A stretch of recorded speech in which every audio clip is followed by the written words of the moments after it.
ચૂંટણી જીતવા માટે કંઈ પણ કરવું અને ચૂંટણીમાં બધું જ ફેર છે, એટલે કે આપણે ઓલું કહેવાય છે ને કે everything is fair in love, war end game. એવી રીતના ચૂંટણી માટે પણ એવું છે કે શામ દામ દંડ ભેદ જે પણ કરવું એ કરો, પણ તમે જીતીને બતાવો. એટલે આ વૃત્તિ સાથે જ્યારે સત્તા પક્ષ ચાલે કે પછી એવું કહેવાતું હોય કે કોઈ પણ પક્ષ હોય, માત્ર સત્તા પક્ષ નહીં વિપક્ષ પણ ચૂંટણી જીતવા માટે કશું પણ કરતા હોય ત્યારે ઘણા બધા પ્રશ્ન થાય છે કે આ ચૂંટણી છે કે જંગ છે.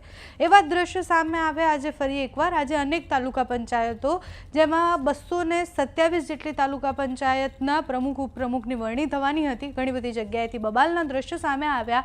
એમાં દાહોદના ધાનપુરથી દ્રશ્ય સામે આવ્યા કે જેમાં જે જીતેલા ઉમેદવાર હતા આમ આદમી પાર્ટીના, એ પંચાયત પહોંચે એની પહેલાં જ એમના ઉપર તીર કામઠાથી લઈને અલગ અલગ સાધનો દ્વારા હુમલો કરવામાં આવ્યો. 12 સદસ્ય આમ આદમી પાર્ટીના ત્યાં જીત્યા હતા. એમની બોડી પ્રમુખ ઉપપ્રમુખ બને અને ચૂંટણી થાય એની પહેલાં જ એમના ઉપર હુમલો કરવામાં આવ્યો.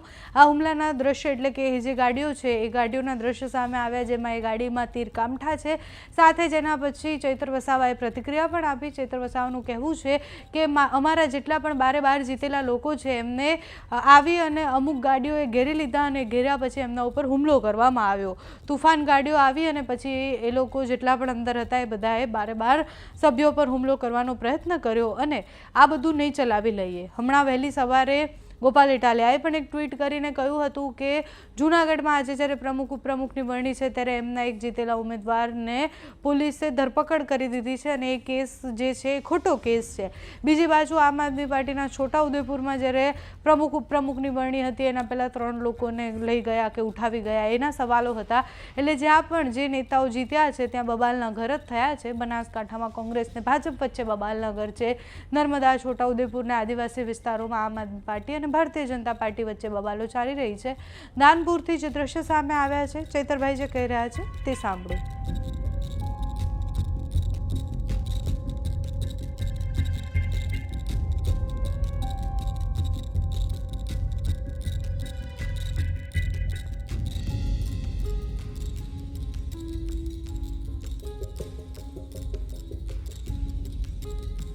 રાજ્યની ચૂંટણીમાં દાહોદ જિલ્લાના ધાનપુર તાલુકા પંચાયતમાં ત્યાંની જનતાએ આમ આદમી પાર્ટીના 12 જેટલા તાલુકા સભ્યને જંગી બહુમતીથી વિજયી બનાવ્યા હતા. આજે હાલમાં જ 12 વાગ્યાની સામાન્ય સભા હતી ત્યારે અમારા 12 તાલુકા સદસ્યશ્રીઓ સામાન્ય સભામાં ભાગ લેવા માટે અને પ્રમુખ ઉપપ્રમુખની વરણીમાં સહભાગી થવા માટે જતા હતા. ત્યારે ધાનપુર તાલુકા પંચાયતની પહેલાં જે ઘાટા આવે છે ત્યાં ઘાટા કને ઝાડ રસ્તા પર કાપીને તુફાન ગાડીઓ રસ્તા પર મૂકીને 4 ગાડીઓ જેમાં ઉમેદવારો બેઠા હતા એમને આતરીને ત્યાંના કેટલાક અસામાજિક તત્વોએ ભાજપના નેતાઓના ઇશારે ત્યાં ફાયરિંગ કર્યું છે, પથ્થરમારો કર્યો છે અને તીરકામઠાથી હુમલાઓ પણ થયા છે. જેના કારણે અમારા ઉમેદવારો હેમખેમ એમાંથી બચીને બહાર નાસીને બચ્યા છે અને પોલીસને જાણ કરી બાદમાં ડીવાયએસપી એમના કાફલા સાથે આવી અમારા ઉમેદવારોને હેમખેમ પ્રમાણે બચાવી લઈને સામાન્ય સભામાં હાલમાં જ લઈ ગયા છે. અને અમારા ઉમેદવારોને ખેંચી કરવામાં પણ ઈજાઓ થઈ છે, પથ્થરમારાઓમાં પણ ઈજા થઈ છે અને 4 જેટલી ગાડીઓને નુકસાન થયું છે, જેની અમે સખત શબ્દોમાં નિંદા કરીએ છીએ.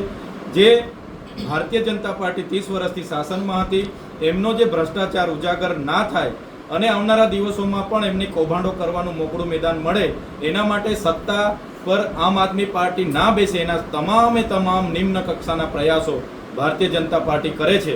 એનો જવાબ લોકતાંત્રિક રીતે આવનારા દિવસોમાં દેશ અને ગુજરાતની જનતા આપશે.